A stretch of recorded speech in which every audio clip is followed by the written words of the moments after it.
Hello student, welcome back to my channel Samrat academy. Student, मेरा नाम है आकाश। मेरे प्यारे विद्यार्थियों, 2023 बोर्ड एग्जाम जितने बच्चे देने वाले हैं उनके लिए वीडियो बहुत ही ज्यादा इंपॉर्टेंट है। आज मैं क्लास 10th मैथ के very very most important questions कराने वाला हूं, जो कि बोर्ड में 100% यहां से प्रश्न बनेंगे। तो मेरे प्यारे विद्यार्थियों, आज वीडियो को लाइक कर दो, चैनल पर नए तो चैनल को सब्सक्राइब कर दो। एक एक क्वेश्चंस बहुत ही ज्यादा महत्वपूर्ण है। वही प्रश्न लिया हूं जो कि आपकी एग्जाम में 2023 बोर्ड एग्जाम में 100% जो एग्जाम आएंगे, ठीक है, वही प्रश्न मैं आप लोगों को लेकर आया हूं जो कि एग्जाम में पूछे जाएंगे प्रश्न। ठीक है, जिसमें से पहला प्रश्न आप देखिए कितना महत्वपूर्ण प्रश्न है। यहां से तो एक प्रश्न बनता ही बनता है। प्रश्न यह है, पहला प्रश्न है कि सिद्ध कीजिए कि 2 + कड़ी में 3 एक अपरिमेय संख्या है। या तो आप लोगों को 2 + कड़ी में 3 एक अपरिमेय संख्या दे दे, या तो सिंपल दे देता है कि कड़ी में 5 सिद्ध कीजिए, कड़ी में 3 सिद्ध कीजिए, कड़ी में 7 सिद्ध कीजिए। तो ये तो सिंपल वाला होता है, ठीक है। लेकिन इसमें आपको अपरिमेय दे दी, देखिए 2 + कड़ी में 3, 5 + कड़ी में 7, 2 - कड़ी में 3 ऐसे पूछता है। तो इस तरह के प्रश्नों को कैसे हम लोग सिद्ध करेंगे अपरिमेय संख्या, ठीक है, वो हम आज की वीडियो में डिस्कस करने वाले। बहुत सारा प्रश्न में लेकर आए हूं, जाके देख सकते हैं आप, बहुत सारा इंपॉर्टेंट इंपॉर्टेंट क्वेश्चन है। तो चलिए पहला प्रश्न लगाते हैं और आसानी से मैं आप लोगों को बहुत अच्छे तरीके से समझाने वाला हूं। तो वीडियो को पूरा देखिएगा और जितना क्वेश्चन बता रहा हूं सारे क्वेश्चन की प्रैक्टिस कर लीजिएगा। तो सिद्ध कीजिए कि 2 + कड़ी में 3 एक अपरिमेय संख्या है। यहां से मैं पहला प्रश्न लगाता हूं, ठीक है। देखिए पहला प्रश्न कैसे आप इसको लगाओगे, बहुत सिंपल मेथड होता है इसका। तो सिद्ध कीजिए कि 2 + कड़ी में 3 एक अपरिमेय संख्या है। जब भी ऐसे दे दे तो आप इसका हमेशा विरोधाभास मानो। अपरिमेय है तो आप इसको परिमेय मानो। तो लिखोगे यहां पे कि माना माना 2 + कड़ी में 3, माना 2 + कड़ी में 3 एक परिमेय संख्या है, एक परिमेय संख्या है। हमेशा उल्टा माना जाता है, ठीक है। वो आपको अपरिमेय दिया ना, आप इसको पहले परिमेय मानो। तो माना 2 + कड़ी में 3 एक परिमेय संख्या है, मान लिया हमने, ठीक है। जब आपने 2 + कड़ी में 3 को आपने परिमेय संख्या मान लिया तो इसको बराबर कर दो। तो लिखोगे कि माना 2 + कड़ी में 3 परिमेय संख्या है। तो परिमेय संख्या क्या होता है, जिसे हम P/Q के रूप में लिखते हैं। तो P/Q के बराबर कर दो, क्योंकि आपने परिमेय संख्या मान लिया है इसको। और यहाँ पे लिख दो परिमेय संख्या के कुछ गुण चलते हैं, जैसे जहां Q जो है वो 0 के बराबर नहीं होता है, सबको मालूम है Q 0 नहीं होना चाहिए परिमेय संख्या में। और P व Q, P व Q जो होते हैं वह सअभाज्य हैं। सअभाज्य मतलब इन दोनों का जो एचसीएफ होगा वो 1 होगा, ठीक है। पी और क्यू का अगर एचसीएफ आप निकालोगे तो वहां पे 1 आना चाहिए, तभी वो परिमेय संख्या होती है। इतना हमने मान लिया। इसके बाद देखिए, जब भी इस तरह का प्रश्न आ जाए कि 2 + कड़ी में 3, 2 - कड़ी में 5, तो कोशिश ये करो कि कड़ी को एक साइड रोक लो, बाकी सबको उस साइड भेज दो। तो हम क्या करेंगे कि कड़ी को रोक देंगे इधर। तो यहाँ पे हो जाएगा आपका कड़ी 3 इधर ही रोक देते हैं, और ये हो जाएगा P/Q। और ये जो 2 है ना, 2 को उधर भेज देंगे, 2 आपको माइनस में चला जाएगा, ठीक है। यहाँ नीचे कुछ नहीं, तो नीचे आप 1 मान लो। इसके बाद एलसीएम ले लो, तो ये तो कड़ी में 3 आपका ऐसा ही रहने वाला है। और यहाँ पे एलसीएम आपका हो जाएगा Q, Q से Q कैंसिल, बच जाएगा ऊपर P माइनस 1 का भाग Q में देंगे तो Q बार जाएगा, Q को गुणा 2 में करेंगे तो हो जाएगा 2Q आ जाएगा, ठीक है। अब ये जो आया है आप लोगों को, इसको आप कोष्टक में अच्छे तरीके से इस तरफ पैक कर दो और इसका नाम रख दो कि ये आपका समीकरण नंबर पहला है, ठीक है। इसके बाद देखिए, सबको मालूम है कि चूंकि हम जानते हैं कि जो ऊपर यह P है और नीचे आपका Q है, पूरा तो P ही तो है और नीचे आपका Q है। तो चूंकि हम जानते हैं कि P व Q पूर्णांक है, क्योंकि परिमेय संख्या में जो P और Q होता है वो पूर्णांक होता है। तो वही चीज मैं लिखा हूं यहाँ पे कि P व Q पूर्णांक है। हम चूंकि जानते हैं कि P और Q क्या है, पूर्णांक है। तो P और Q पूर्णांक है, इसलिए इसलिए P - 2Q भी पूर्णांक होगा, बिल्कुल होगा। लिखेंगे इसलिए P - 2Q भी पूर्णांक होगा, 2Q भी पूर्णांक होगा, ठीक है। इसको भी हमने पूर्णांक मान लिया। तो देखिए P व Q पूर्णांक है, P - 2Q भी पूर्णांक है, Q भी पूर्णांक है। तो मैं परिमेय संख्या बोल सकता हूं, बिल्कुल बोल सकता हूं। तो लिखेंगे इसलिए P - 2Q बटे में यहां पे हो जाएगा Q, एक एक परिमेय संख्या है, एक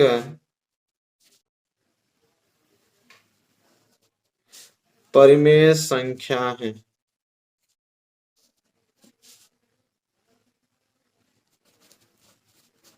एक परिमेय संख्या है, ठीक है। फिर आगे लिखोगे आप कि परंतु समीकरण एक से, लिखोगे यहां पे कि परंतु समीकरण एक से, देखिए बहुत छोटा है, ज्यादा भारी नहीं है। परंतु समीकरण एक से आप यह देख पा रहे हो कि अभी हमने आगे पहले ही सिद्ध कर लिया है कि कड़ी में तीन किसको बोलते हैं, अपरिमेय को बोलते हैं। आगे हम जानते हैं कि कड़ी में तीन अपरिमेय है, और अपरिमेय के बराबर आपको p माइनस क्यू बटे क्यू दिया था, ये भी आप लोगों का क्या होगा, अपरिमेय होगा। तो लिखोगे परंतु समीकरण एक से कड़ी में तीन बराबर p माइनस के 2q और बटे के q, जो कि एक अपरिमेय संख्या है, जो कि एक अपरिमेय संख्या है। बहुत इंपॉर्टेंट ये क्वेश्चन है, हर साल एग्जाम में आता है, इस बार भी आएगा, ठीक है। अपरिमेय संख्या है। इसके बाद क्या लिखोगे, अगली लाइन, अतः लिखोगे यहां पे, अतः हमारे पूर्व कथन, अतः हमारे पूर्व कथन, अतः हमारे पूर्व कथन का क्या है, विरोधाभास है, विरोधाभास है। देखिए इस सवाल का लगाने का मेथड यही है, ठीक है। जिस प्रकार मैं आपको बता रहा हूं सेम इसी प्रकार ही आपको लगाना है। विरोधाभास है, विरोधाभास मतलब उल्टा है। हमने इसको परिमेय माना था, लेकिन यहाँ पे क्या हो रहा है, अपरिमेय। तो हमारे पूर्व पहले कथन का विरोधाभासी तो है, उल्टा तो है, ठीक है। अतः फिर नीचे लिखोगे, अतः हमारी कल्पना, अतः हमारी पूर्व कल्पना, ऐसे लिखो, अतः हमारी पूर्व कल्पना, अतः हमारी पूर्व कल्पना गलत है। पूर्व कल्पना गलत मतलब पहले हम इसको परिमेय माने थे, लेकिन अब इसको अपरिमेय मान रहे हैं, मतलब हमारी पूर्व पहले वाली जो कल्पना थी परिमेय वाली वो गलत हो गई, ठीक है। अतः अब आपका आंसर आ गया, बस लास्ट में आप लिख दोगे, अतः 2 + 3, अतः 2 + 3 एक अपरिमेय संख्या है, अपरिमेय संख्या है। सिंपल, देखिए कितना आसानी से हल हो गया। तो ये क्वेश्चन बहुत ज्यादा इंपॉर्टेंट है और आपके एग्जाम में पूछेगा ही पूछेगा, ठीक है। तो इसका लगाने का तरीका यही है, बस इसका तरीका जान लीजिए और अंक चेंज कर देगा। तो बस आप ये कोशिश कीजिए कि कड़ी वाली संख्या को एक साइड रखिए, बाकी सबको उधर भेज दीजिए। बाकी रूल यही होता है, ठीक है। सिंपल वे में आप लोगों को बताया, आई होप क्लियर हो गया होगा।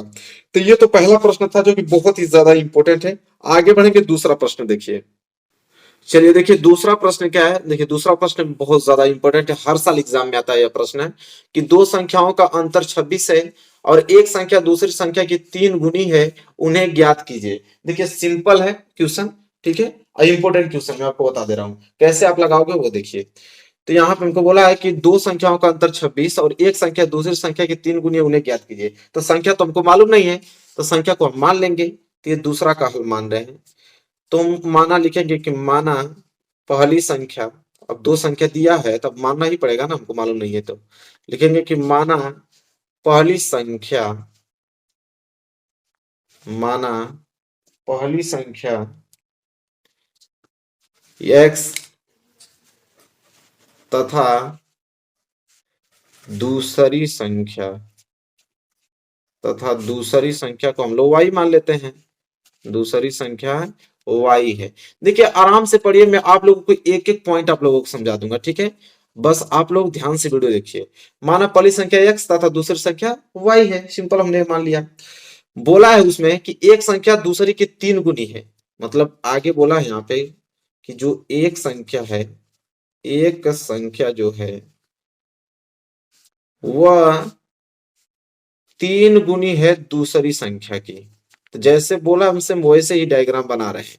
हमको बोला है कि एक संख्या जो है वह 3 गुनी है दूसरी संख्या की।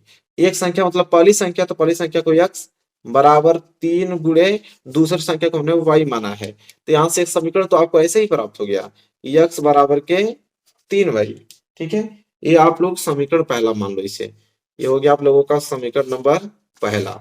इसके बाद क्या करोगे, अब बोला है एक संख्या दूसरी संख्या की 3 गुनी है, बिल्कुल आ गया, उन्हें ज्ञात कीजिए। ठीक है, अब यहाँ पे ज्ञात करना है, लेकिन एक चीज याद रखिए कि एक चीज शुरू में ही बोला है कि दो संख्याओं का अंतर 26 है।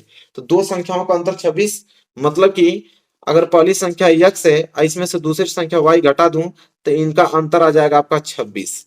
ठीक है, तो दो संख्याओं का अंतर 26 है। ये अब तो कथन में ही दिया था, तो इसे आप समीकरण दूसरा मान लो, समीकरण दूसरा मान लो।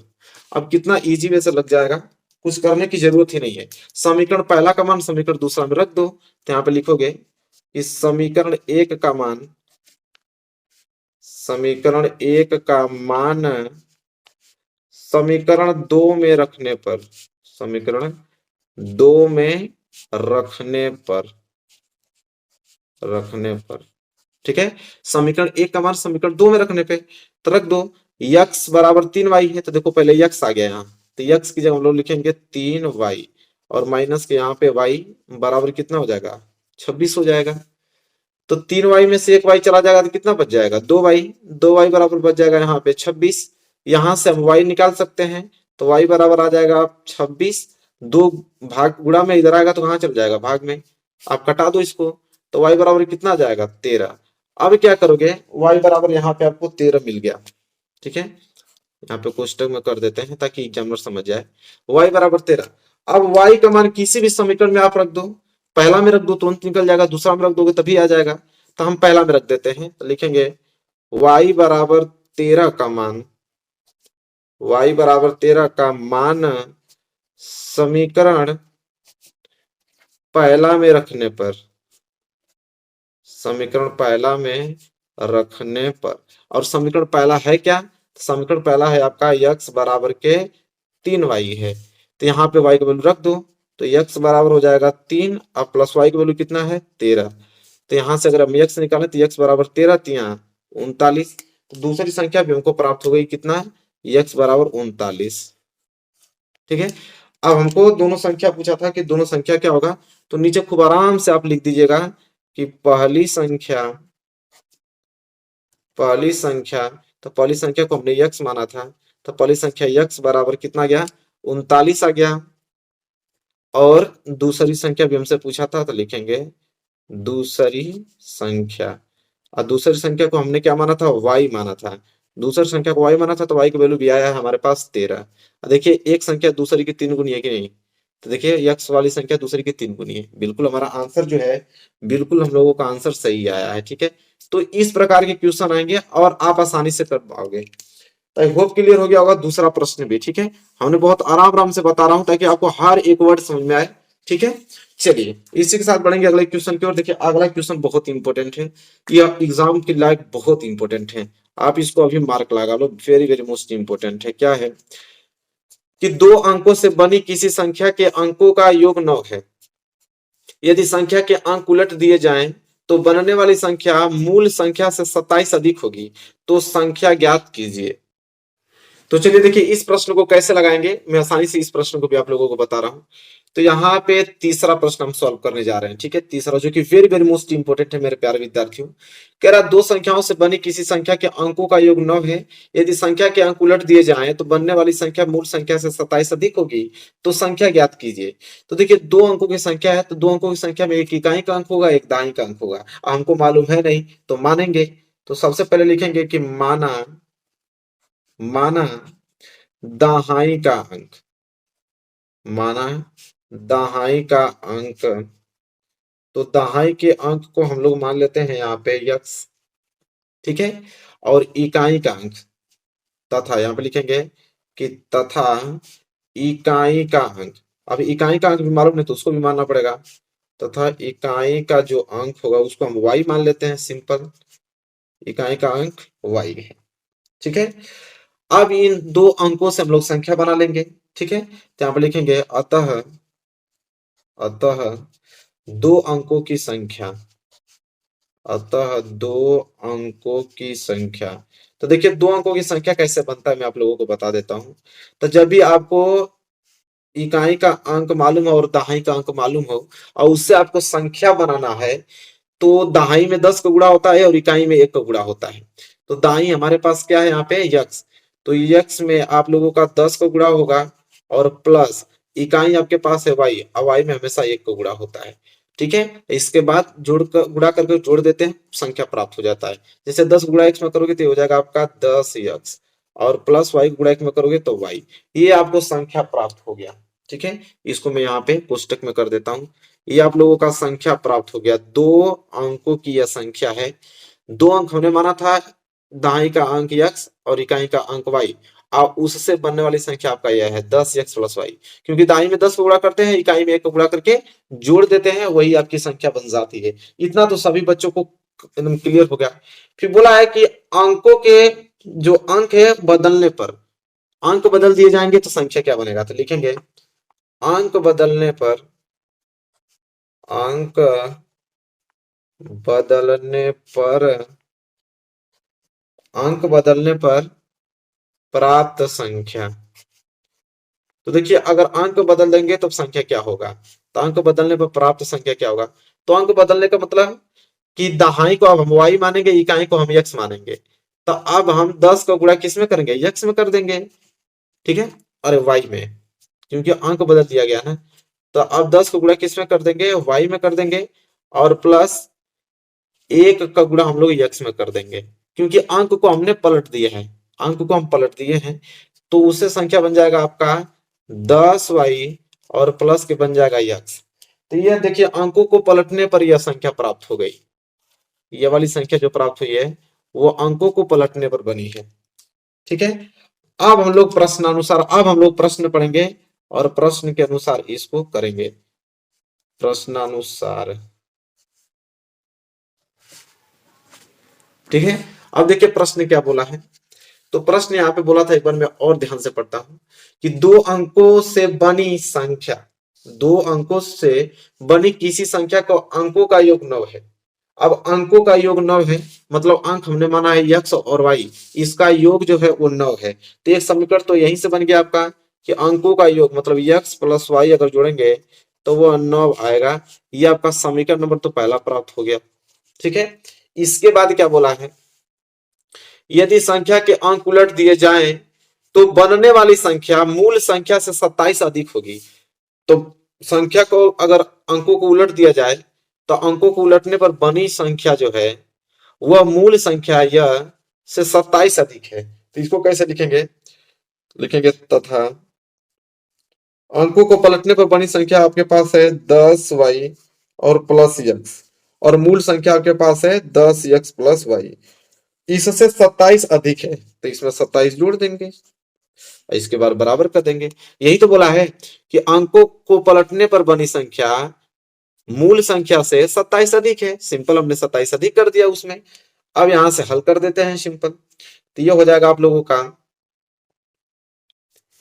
ये हो जाएगा x और प्लस 10x इधर आएगा तो हो जाएगा यहाँ पे माइनस के 10x, प्लस की इधर आपका 10y बचा ही है, या प्लस y इधर आएगा तो माइनस के y हो जाएगा, और बराबर में इधर सिर्फ बच जाएगा आप लोगों का 27, क्या बच जाएगा 27। अब यहां से अगर मैं माइनस करूं तो हो जाएगा माइनस के 9x, और प्लस के यहां से अगर माइनस करूं तो हो जाएगा 9y, और बराबर के हो जाएगा यहाँ पे 27। ठीक है, अगर यहां से मैं 9 कॉमन ले लेता हूं तो 9 कॉमन लूंगा तो बचेगा क्या है यहाँ पे माइनस के x और प्लस के y, बराबर इधर बच जाएगा आप लोगों का 27। ठीक है, तो 9 से कटा दीजिए तो 9 3 27, 3 बार में कट गया तो बच जाएगा माइनस के x और प्लस के y, बराबर यहाँ पे बच गया 3, और इसे आप समीकरण नंबर 2 नाम दोगे, समीकरण नंबर 2। ठीक है, अब यहाँ पे एक चीज नोटिस करो, यहाँ पे समीकरण पहला देखो और समीकरण दूसरा देखो। समीकरण पहला और समीकरण 2 को जोड़ने पर काम बन जाएगा हमारा, क्योंकि यहाँ पे प्लस x है और यहाँ पे माइनस x है, कैंसिल हो जाएगा। तो लिखेंगे यहाँ पे कि समीकरण 1, समीकरण 1 व समीकरण 2, समीकरण 1 व समीकरण 2 को जोड़ने पर, 2 को जोड़ने पर, देखिए क्वेश्चन बहुत ही ज्यादा इंपॉर्टेंट है, आप लोगों को समझना ही पड़ेगा। ठीक है, समीकरण 1 और समीकरण 2 को जोड़ने पर, समीकरण 1 हमारे पास क्या है भैया x प्लस वाई बराबर 9 है, और समीकरण 2 हमारे पास है माइनस के x और प्लस वाई बराबर 3 है। जोड़ देते हैं, जोड़ने पे क्या हो जाएगा कि प्लस के एक्स और माइनस के एक्स कैंसिल हो जाएगा, और वाई वाई मिलके हो जाएगा यहाँ पे 2y बराबर 9 और 3 कितना हो जाएगा 12। यहाँ से y का वैल्यू कैलकुलेट कर सकते हैं, बिल्कुल y बराबर क्या हो जाएगा 12/2। अगर यहाँ से कटा देता हूं तो y बराबर आ जाएगा यहाँ पे 6। अब देखिए y बराबर 6 आ गया, इसको हम लोग अच्छे से कोष्टक में घेर देंगे क्योंकि y का वैल्यू मालूम हो गया। अब इस y का मान किसी भी आप समीकरण में रख दो, आपको आंसर मालूम चल जाएगा। ठीक है, तो यहाँ पे एक में ही रख दो, तुरंत आपको मालूम चल जाएगा। तो यहाँ पे नीचे लिखोगे यहाँ पे कि y का मान समीकरण एक में रखने पर, दो में रखोगे तभी आ जाएगा। ठीक है, y का मान समीकरण एक में रखने पर, तो एक में रख देते हैं भैया। एक क्या हमारे पास है, समीकरण एक था x प्लस वाई बराबर 9 था, तो यहाँ पे हो जाएगा x प्लस वाई की जगह हम पे रखेंगे 6 बराबर हो जाएगा या 9, तो हो जाएगा x बराबर के 9, अब प्लस के 6 उधर जाएगा तो माइनस के 6, तो हो जाएगा आपका x बराबर 9 में से 6 जाएगा तो 3। तो x का वैल्यू भी आ गया, अब लोगों के पास 3 आ गया। तो देखो x बराबर 3 आ गया, y बराबर 6 आ गया। ठीक है, तो हमसे पूछा है कि संख्या बताइए, तो यहाँ पे लास्ट में हम लोग लिखेंगे अभीष्ट संख्या जो हमें प्राप्त है। जो हमसे पूछा है कि संख्या बताइए, तो यहाँ पे लिखेंगे अभीष्ट संख्या। ठीक है, और अभीष्ट संख्या हमने क्या माना था 10x प्लस वाई, मूल संख्या तो यही था ना, तो यहाँ पे रख लेंगे। तो हो जाएगा 10 गुणे x, x का वैल्यू कितना आया है 3 और प्लस वाई का वैल्यू 6, तो 10 30 और 30 और 6 कितना हो जाएगा 36। अतः वह संख्या जो होगा मूल संख्या हो जाएगा 36। ठीक है, यही हो जाएगा आप लोगों का आंसर। तो मेरे प्यारे विद्यार्थियों, प्रश्न बहुत ही ज्यादा इंपॉर्टेंट है और आई होप आपको समझ में आ गया होगा, क्योंकि हमने एक एक पॉइंट पे डिस्कस किया है इस क्वेश्चन में। एक एक पॉइंट, एक भी पॉइंट हमने छोड़ा नहीं है, तो आई होप आपको क्लियर हो गया होगा।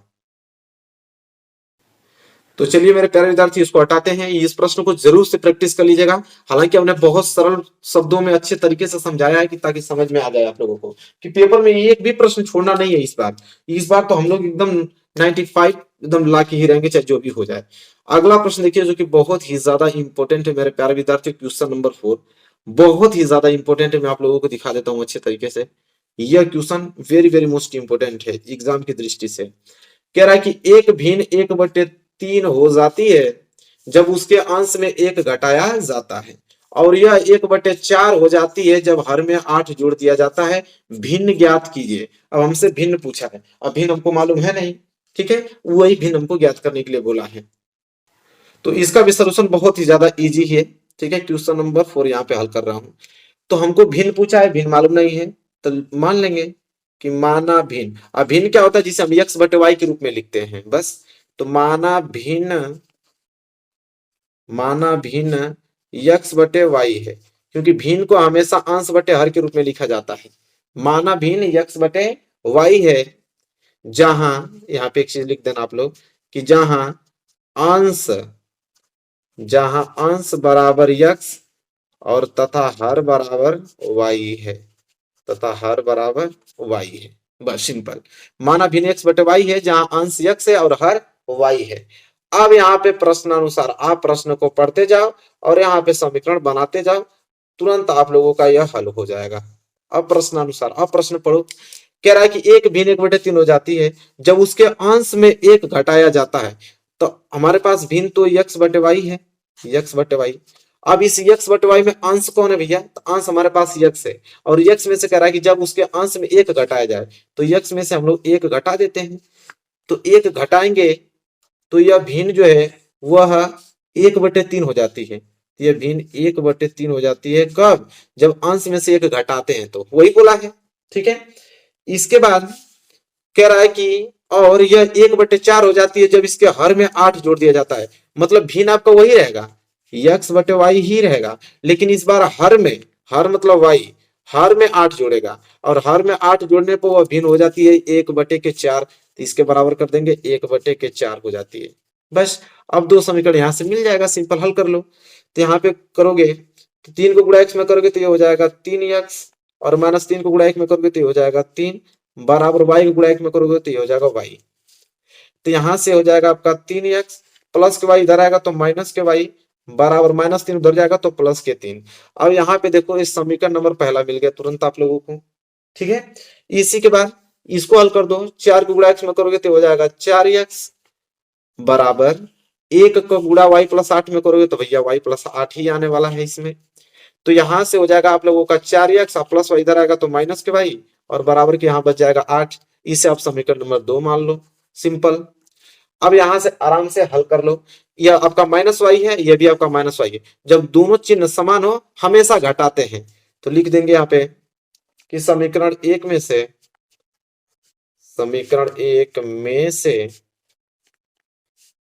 समीकरण 2 घटाने पर, समीकरण एक में से समीकरण 2 घटाने पर, तो घटा देंगे। समीकरण एक क्या हमारे पास 3x माइनस वाई बराबर के 3 है। समीकरण 2 क्या हमारे पास 4x माइनस के y बराबर के 8 है। यहां से घटा देंगे। देखिए बस अंतर ये होता है कि घटाने पे चिन्ह चेंज हो जाता है। ये जो नीचे वाला समीकरण होता है उसका चिन्ह चेंज, जैसे प्लस है तो माइनस में, ये माइनस है तो प्लस में, यह प्लस है तो माइनस में। एक चीज नोटिस करो, तो यह माइनस वाई से यह प्लस वाई कैंसिल, क्योंकि अब जो नया चिन्ह बनता है उससे हम कंपेयर करते हैं। तो ये माइनस वाई और यह प्लस वाई कैंसिल। चलिए ये देखिए प्लस के 3x और माइनस के 4x, तो प्लस के 3x माइनस के 4x बचेगा आपका माइनस के x बराबर। इसी तरह यहाँ पे प्लस के 3 माइनस के 8 बचेगा माइनस के 5, माइनस माइनस कैंसिल, x बराबर आ गया आपका 5। तो एक वैल्यू तो यहां ही मिल गया, x बराबर 5 मिल गया। अब x का मान किसी भी समीकरण में रख दो, या तो 2 में रख दो या तो 1 में रख दो। तो चलिए रख देते हैं 1 में, तो लिखेंगे x का मान समीकरण 1 में रखने पर, समीकरण 1 में रखने पर, तो x का मान समीकरण 1 में रख देते हैं भैया। समीकरण 1 क्या हमारे पास 3x minus minus minus y बराबर के 3, ये आप लोगों का है। तो हो जाएगा 3 गुणे x के जहां रखेंगे 5 माइनस y बराबर के 3, तो हो जाएगा 5 तिहाई 15 माइनस y बराबर के 3, तो हो जाएगा 15 और प्लस 3 इधर आएगा तो माइनस के 3 बराबर माइनस y उधर जाएगा तो प्लस के y। तो 15 में से 3 जाएगा भैया तो 12 बराबर y, तो इसको सही से लिखोगे तो हो जाएगा y बराबर के 12। तो x बराबर के 5 और y बराबर के आगे आपका 12। हमसे पूछा कि वो भिन्न बताइए, हमसे भिन्न ही तो पूछा है। तो यहाँ पे जो भिन्न लास्ट में आएगा, भिन्न को हमने x बटा y माना था, तो x का वैल्यू कितना आ गया, x का वैल्यू 5 और y का वैल्यू 12, मतलब अतः वो भिन्न कितना है तो 5/12 है। ये हो जाएगा आंसर। तो मेरे प्यारे विद्यार्थी आई होप आपको ये भी क्वेश्चन समझ में आ गया होगा, बहुत इंपॉर्टेंट क्वेश्चन है, बहुत इंपॉर्टेंट। आई होप आपको क्लियर हो गया होगा अच्छे तरीके से। चलिए अगले क्वेश्चन की ओर बढ़ेंगे और अगला प्रश्न मैं आप लोगों को दिखाता हूँ, पांचवा जो कि बहुत ही ज्यादा इंपॉर्टेंट है। देखिए यह प्रश्न कोई नहीं रोक सकता है, मैं आपको बता रहा हूं। आप कोई सा भी पेपर उठा के देख लीजिए, 2022 का, 2020 का, 2000 किसी का भी उठा के देख लीजिए, लास्ट में आपको यह प्रश्न देखने को जरूर मिलेगा कि निम्न समीकरण के युग्मों को रैखिक समीकरण युग्म में बदलकर हल कीजिए। प्रश्न फिक्स होता है मेरे प्यारे विद्यार्थियों। विश्वास मेरे पे नहीं हो रहा तो आप कोई सा भी पेपर उठाकर लास्ट में 6 नंबर वाले प्रश्न जाकर देख लेना, यहां से प्रश्न बनना अनिवार्य है। ठीक है, तो इस प्रश्न बहुत ज्यादा इंपॉर्टेंट, इसको समझना ही पड़ेगा आप लोगों को। तो देखिए बोला है कि रैखिक समीकरण जो युग्म है, मतलब युग्म में बदलकर इसको हल करना है। आपको यहाँ पे दो रैखिक समीकरण दिया हुआ है, एक आपको 1/2x प्लस 1/3y बराबर 2 दिया है, और 1/3x प्लस 1/2y बराबर 13/6 दिया है। अब इसको हल करना है, तो इसका भी तरीका बहुत सिंपल होता है, लेकिन थोड़ा आप लोगों को अच्छे तरीके से समझोगे तो पूरा का पूरा समझ में आ जाएगा। तो चलो सबसे पहले हम लोग समीकरण उतार देते हैं। जैसे पहला दिया है 1/2x, ये हम लोग पांचवा प्रश्न कर रहे हैं, ठीक है, यहां मैं पांचवा लिख देता हूं। तो 1/2x और प्लस 1/3y बराबर 2, ये आप लोगों का तो पहला समीकरण दिया है। दूसरा इस साइड लिख देते हैं 1/3x और प्लस 1/2y बराबर, ये हो जाएगा 13/6। अब मैं इसको हटा देता हूं, इस प्रश्न को हटा देता हूं, बस यहाँ पे इसको हल करते हैं। ठीक है, अब दो समीकरण मिल गया, अब इसको हल करना है हमें। कैसे हल करेंगे देखिए। अब मेरे प्यारे विद्यार्थियों, जो मैं आपको बता रहा हूं उसको बहुत ध्यान से आप लोगों को समझना है। आपको दिया है 1/2x, तो 1/2x को क्या मैं ऐसे लिख सकता हूं, 1/2 और गुणे 1/x, एक एक की बटे में लिख सकता हूं 1/2 गुणे 1/x, गुणा करोगे तो आपका यही बनने वाला है। देखिए 1 का गुणा x में करोगे तो 1, 2 को गुणा x में करोगे तो 2x, वो यही बनेगा। बिल्कुल सही, इतना कर सकते हो। इसी तरह 1/3y है, तो उसको मैं ऐसे लिख सकता हूं कि ये तो 1/3 और गुणे 1/y लिख सकता हूं, बिल्कुल लिख सकता हूं, कोई समस्या नहीं है, आराम से लिख सकता हूं। इसी तरह इसको भी लिख दिया जाएगा, ये हो जाएगा आपका 1/3 और गुणे में हो जाएगा 1/x, सबको 1/1 लिख देना है क्योंकि ऊपर एक ही है, प्लस 1/2y, 1/2y को हम लोग अब देखिए यहाँ पे बराबर में 2 है तो यहाँ पे बराबर में 2, इसको लिख देंगे, ठीक है। ये हो जाएगा आपका 1/2 और गुणे हो जाएगा 1/y और बराबर 13/, कितना है 6। कोई दिक्कत नहीं होना चाहिए, इतना तो आप लोग लिख ही दोगे। अब करना क्या है कि देखिए यहाँ पे 1/x आ रहा है और यहाँ पे भी 1/x आ रहा है, यहाँ पे 1/y आ रहा है और यहाँ पे भी 1/y है, इसी को हम लोग कुछ ना कुछ मान लेंगे। तो लिखेंगे कि माना माना 1/x को हम मान लेते हैं a, ये हो गया समीकरण नंबर पहला, तथा तथा 1 जो y आ रहा है तो 1/y को हम मान लेते हैं b, ये समीकरण नंबर दूसरा। अब समीकरण 1 समीकरण 2 का मान उसमें रख दो, ठीक है। तो ये हो जाएगा आपका 1/2 गुणे 1/x, 1/x को हमने क्या माना है a, तो इसलिए यहाँ पे हो जाएगा a, प्लस 1/3 गुणे y, देखो 1/y, 1/y को हमने b माना है तो इसलिए यहाँ पे b लिखेंगे। अब बराबर के हो जाएगा 2, इसी तरह उसमें भी रख दो, तो ये हो जाएगा 1/3 और 1/x का वैल्यू हमने a माना है तो ये हो जाएगा a, प्लस 1/2 और 1/y का वैल्यू हमने क्या माना है b, तो यहाँ पे हो जाएगा b, बराबर हो जाएगा 13/6। किसी को डाउट नहीं होना चाहिए। इसे हल करेंगे तो ये हो जाएगा आप लोगों का a/2 और प्लस ये हो जाएगा b का गुणा 1 में करोगे तो b/3 बराबर के 2। इसे हल करोगे तो हो जाएगा a/3 b/2 बराबर 13/6। किसी को डाउट नहीं होना चाहिए। अब सिंपल एलसीएम ले लो, यहां से एलसीएम ले लो तो एलसीएम हो जाएगा 6, 2 का भाग दोगे 6 में तो 2 तिहाई 6, और 3 को गुणा a में करोगे तो हो जाएगा 3a, बीच में प्लस उतार दो, 3 दूनी के 6, 2, 2 को गुणा b में करोगे तो हो जाएगा 2b और बराबर के हो जाएगा 2। इधर भी एलसीएम ले लो, इधर भी एलसीएम 3 और 2 का एलसीएम 6 ही आता है, तो हो जाएगा 3 दूनी के 6, 2 को गुणा a में करोगे तो हो जाएगा 2a, प्लस 2 तिहाई 6, 3 को गुणा b में करोगे तो हो जाएगा 3b, बराबर हो जाएगा 13/6, ठीक है। अब देखो क्या करोगे, तो हो जाएगा 3a प्लस के 2b, यह भाग में तो उधर जाएगा तो गुणा में तो 6 दूनी के 12, तो ये आ गया आपका 12, ठीक है। इसे आप समीकरण नंबर मान लो तीसरा, ठीक है। दूसरा तो मान लिए थे, दूसरे के बाद तीसरा ही तो आएगा। इसे करोगे तो देखो ये तो डायरेक्ट 6 से 6 कैंसिल हो गया क्योंकि बराबर में है, बच जाएगा आपका 2a प्लस के 3b बराबर के 13, और इसे मान लो समीकरण नंबर आप चौथा, ये हो गया समीकरण नंबर चौथा, ठीक है। अब करना क्या है कि आपके पास दो चर वाले रैखिक समीकरण आ गया। अब दो चर वाले रैखिक समीकरण को लगाने की 3 विधियां हैं, प्रतिस्थापन विधि, विलोपन विधि, वज्र गुणन विधि, ठीक है। अब आपकी मर्जी कौन सा विधि लगाते हो, तो यहाँ पे हम लोग प्रतिस्थापन विधि यूज कर लेते हैं। प्रतिस्थापन विधि से मतलब ये होता है कि इससे कोई एक वैल्यू निकाल कर इसमें पुट अप कर दो बस। तो चलिए इससे कोई वैल्यू निकाल लेते हैं, तो लिखेंगे समीकरण 3 से, समीकरण 3 से, तो समीकरण 3 से हम लोग यहाँ पे ए की वैल्यू निकाल देते हैं, ठीक है। तो ये कैसे होगा यहाँ पे, तो समीकरण 3 से हम लोग यहाँ से ए का वैल्यू निकालेंगे तो क्या हो जाएगा 3a, किधर ही रहने दीजिए, ये हो जाएगा बराबर 12 और प्लस के 2b उधर जाएगा तो हो जाएगा माइनस के 2b, ठीक है।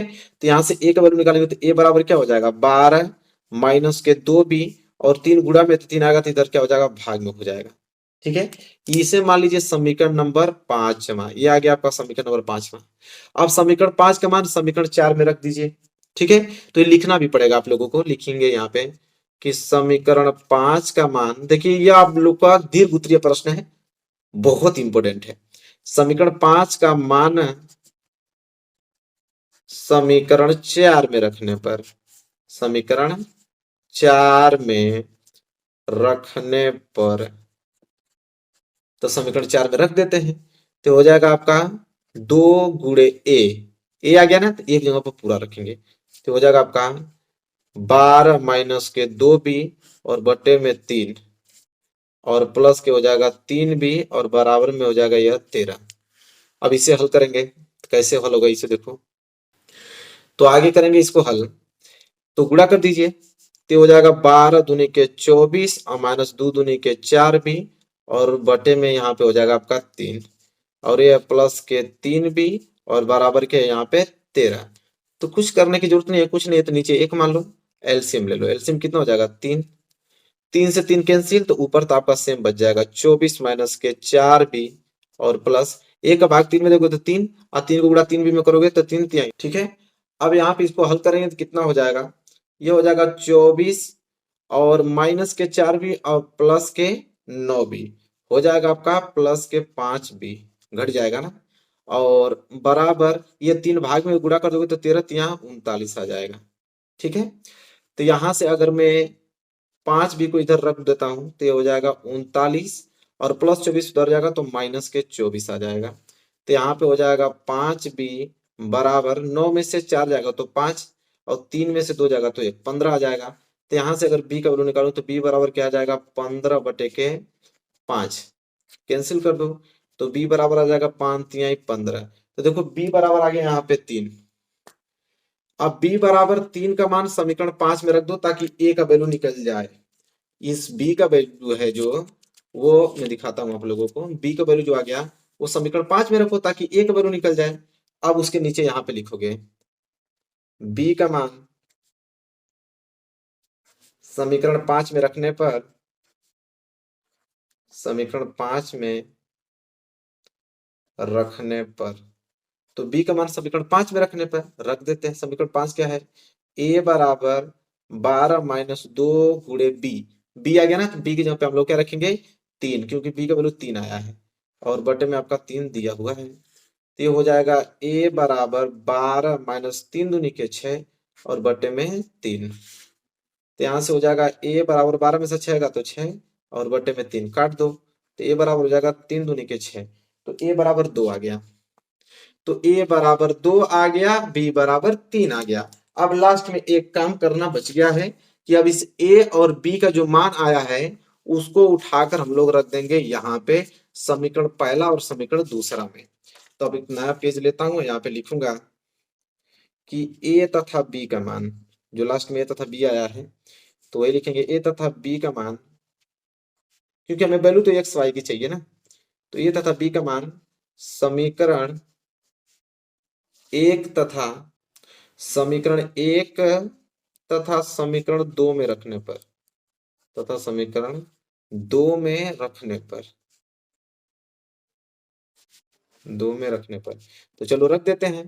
तो हो जाएगा आपका 1/x बराबर a।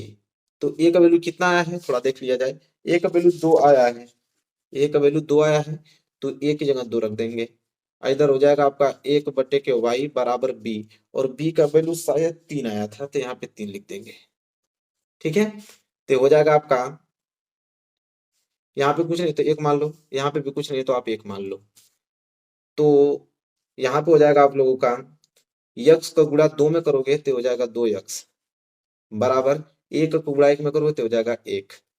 और यहाँ से x का वैल्यू निकालूं तो x बराबर क्या हो जाएगा 1/2।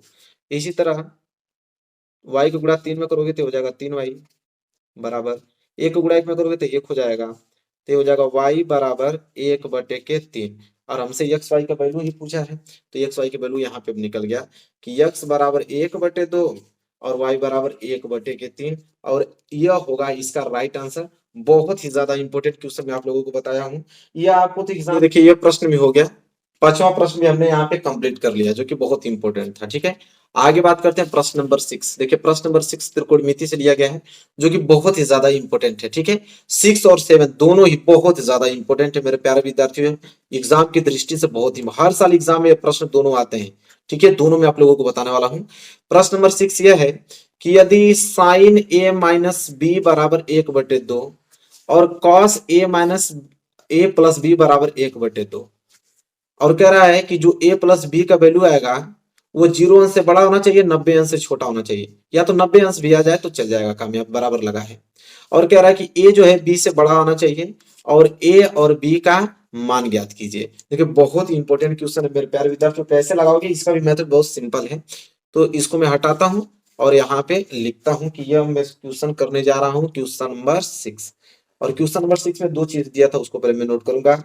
दिया था यहाँ पे कि साइन ए माइनस बी, साइन ए माइनस बी बराबर हमको दिया है 1/2, और एक आपको इधर कॉस में दिया है कि कॉस ए प्लस बी, तो कॉस ए प्लस बी बराबर 1/2 दिया है।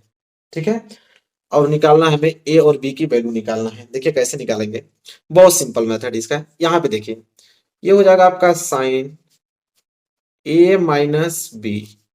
अब यहाँ पे जो चीज लिखा होगा जैसे साइन, तो साइन के ही हम लोग ट्रिग्नोमेट्री टेबल में जाएंगे और देखेंगे कि साइन कितना अंश का वैल्यू 1/2 होता है।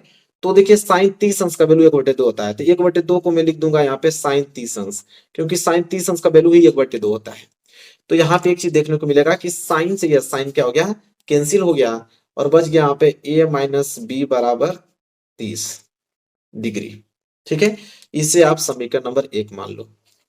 इसी तरह यहां पे पहुंचो तो यहां पे आपका हो जाएगा कॉस में, तो हो जाएगा कॉस ए प्लस बी। अब यहाँ पे ध्यान दो कि कॉस कितना अंश का वैल्यू 1/2 होता है, तो यहाँ पे भी आप लोगों का कॉस 30 अंश का, कॉस 30 अंश का वैल्यू कितना होता है, 1/2 नहीं, कॉस 60 अंश का होता है। यहाँ पे कॉस 60 अंश लिखिए, क्योंकि कॉस 60 अंश का वैल्यू ही 1/2 होता है। तो यहाँ पे आप देखोगे तो कॉस से कॉस कैंसिल हो जाएगा। ठीक है, यहाँ पे हो जाएगा आपका ए प्लस बी बराबर 60 अंश, और इसे ही आप समीकरण नंबर क्या मान लोगे, दूसरा मान लोगे। अब यह माइनस बी प्लस बी, चिन्ह दोनों अलग अलग जोड़ने पे काम बन जाएगा हमारा। तो यहाँ पे जोड़ देंगे, लिखेंगे कि समीकरण 1 और प्लस समीकरण 2, मतलब समीकरण 1 और 2 को जोड़ने पर, तो जोड़ेंगे तो ये हो जाएगा a माइनस बी बराबर के 30 अंश, और ये हो जाएगा a प्लस बी बराबर के 60 अंश। जोड़ेंगे तो माइनस बी प्लस बी तो कैंसिल हो जाएगा, ए मिलके हो जाएगा 2a बराबर 60 और 30 90। तो यहां से एक वैल्यू निकल जाएगा आराम से, a बराबर आ जाएगा आपका 90/2 और कैंसिल हो जाएगा, तो a बराबर कितना आ जाएगा 45। तो a बराबर तो आ गया आप लोगों का 45, यहाँ पे मार्क कर देता हूं। अब a का मान उठाकर किसी भी समीकरण में रख दो। ठीक है, तो हम a का मान समीकरण 2 में रख देते हैं, तो लिखना पड़ेगा हम लोगों को a का मान समीकरण 2 में रखने पर, 2 में रखने पर, तो a का मान समीकरण 2 में, तो समीकरण 2 हमारे पास क्या है, a प्लस बी बराबर के 60 अंश, इसी में रख दो। तो a की जगह रख देंगे 45 अंश और प्लस b बराबर कितना आ जाएगा 60 अंश। यहां से b का वैल्यू निकाल देंगे, बिल्कुल b बराबर क्या हो जाएगा 60 अंश, प्लस 45 उधर जाएगा तो माइनस के 45, b बराबर के 15 अंश। तो a बराबर के 45 अंश और b बराबर के 15 अंश आ गया। और देखिए क्वेश्चन में हमको यही बोला था, और उसमें जो जो चीज बोला था सब यहाँ पे सेटिस्फाइड होगा। कैसे मैं दिखाता हूँ, तो मैं ऊपर कर दूं थोड़ा दिखने लगे, ए और बी का वैल्यू मालूम आ गया। देखिए हमको बोला क्या था यहाँ पे, ए प्लस बी का वैल्यू ज्ञात कीजिए जो कि 0 से बड़ा 90 से छोटा होना चाहिए। तो ए प्लस बी का वैल्यू अगर यहाँ पे कैलकुलेट कर दें तो ए बराबर 45 और बी बराबर 15, जोड़ेंगे तो कितना आ जाएगा 60 अंश। तो देखिए 60 अंश आया है, तो 0 से बड़ा भी है 90 से छोटा भी है, और कह रहा था कि ए जो है बी से बड़ा है, तो देख लीजिए ए जो है बी से बड़ा ही है, क्योंकि ए आपका 45 अंश है और बी आपका 15 अंश है। मतलब जो भी चीज हमको दिया है सब यहाँ पे फॉलो हो रहा है, पूरा सेटिस्फाइड हो रहा है। ठीक है, चलिए ये भी प्रश्न हम लोगों ने कंप्लीट कर दिया, जो कि बहुत ही ज्यादा इंपॉर्टेंट था। इसके बाद देखिए यह प्रश्न नंबर में बताया हूँ 7वां, जो कि बहुत ही ज्यादा इंपॉर्टेंट है। एक बार प्रश्न आप लोगों के सामने पढ़ता हूँ, इसके बाद इसको हल करेंगे हम लोग। ठीक है, तो प्रश्न देखिए क्या है, यदि साइन 3a बराबर कॉस ए माइनस 26 अंश हो, जहां 3a एक न्यून कोण हो, तो a का मान ज्ञात कीजिए। तो देखिए कभी कभी यहाँ पे 3a दे देगा, कभी कभी यहाँ पे 4a दे देता है, कभी कभी आपको 2a देगा। अगर 4a करेगा तो यहाँ पे भी 4a कर देगा, 2a करेगा तो यहाँ पे भी 2a कर देगा। ठीक है, तो हालांकि एक अगर आपको मालूम चल जाता है तो इसी बेस पे सब क्वेश्चन कर डालोगे आप। तो चलो देखते हैं इसको। चलिए इसे सॉल्व करते हैं। ये आपका क्वेश्चन नंबर 7 है। क्वेश्चन नंबर 7 पे लगा देते हैं। क्या दिया था यहाँ पे, साइन 3a बराबर कॉस a माइनस 26 अंश, इसी को उतार देंगे। दिया है हमें कि साइन 3a और बराबर कॉस a माइनस के 26 अंश, और बोला है कि जहां 3a जो है एक न्यून कोण है। ठीक है, तो देखिए कैसे हल करेंगे इसको, बहुत सिंपल इसका तरीका होता है हल करने का। अब मेरे प्यारे विद्यार्थियों ध्यान से आप लोग समझिएगा, ये आपका साइन 3 है। एक फार्मूला होता है कि साइन थीटा बराबर कॉस 90 माइनस के थीटा। ठीक है, इस फार्मूले को आप लोग ध्यान रखिएगा कि जब भी आपको कॉस 90 माइनस थीटा है तो कॉस माइनस 90 को थीटा को हम लिख देंगे साइन थीटा। ये तो जानते ही आप लोग।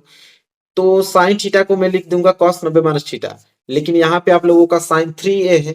ठीक है, तो साइन 3a को क्या मैं लिख सकता हूँ यहाँ पे, कॉस 90 माइनस के 3a, बिल्कुल लिख दूंगा, क्योंकि cos 90 minus theta sine theta है, तो कॉस 90 माइनस 3a बराबर साइन 3, बिल्कुल सही है। तो कॉस 90 माइनस 3a लिख दूंगा मैं, और इधर आपका हो जाएगा कॉस a माइनस के 26 अंश।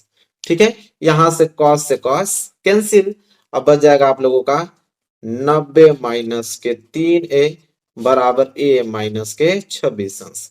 तो यहां से आराम से कैलकुलेट हो जाएगा कि 90 माइनस 26 अंश इधर आएगा तो प्लस के 26 अंश बराबर इधर a, और माइनस 3a उधर जाएगा तो प्लस के 3a। तो हो जाएगा यहाँ पे 6 और 9 2 11, 116 अंश बराबर 3 और a 4a। तो अब a बराबर क्या हो जाएगा, 116 बटे के 4 कटा दो तो a बराबर आ जाएगा 4 दूनी के 8 और 36, 4 9 36। तो a बराबर कितना आ गया, 29 अंश। यही a का वैल्यू पूछा था, तो देखो आ गया। तो इतना आसान होता है इसको लगाना मेरे प्यारे विद्यार्थी, बस आप लोगों को प्रैक्टिस करनी है और सब आप लोगों को क्लियर हो जाएगा सिर्फ प्रैक्टिस से। ठीक है, तो क्वेश्चन बहुत ही ज्यादा इंपॉर्टेंट था और समझ में आप लोगों को आ गया होगा। ठीक है, तो आज वीडियो में इतना ही प्रश्न रखते हैं। अभी आगे प्रश्न हमने बहुत लाया, देखिए प्रश्न 8वां, प्रश्न 9वां, प्रश्न 10वां, प्रश्न 11वां, प्रश्न 12वां, प्रश्न 13वां, प्रश्न 14वां, प्रश्न 15वां, बहुत सारा प्रश्न लेकर आया हूं। तो अगली वीडियो में इसको करेंगे क्योंकि वीडियो बहुत ज्यादा लंबी हो गई है, इतना आप लोग समझ लो। इसके बाद अगली वीडियो जो कल आएगी वो प्रश्न नंबर 8वां से आएगी। ठीक है, याद रखिएगा, बहुत इंपॉर्टेंट क्वेश्चन है।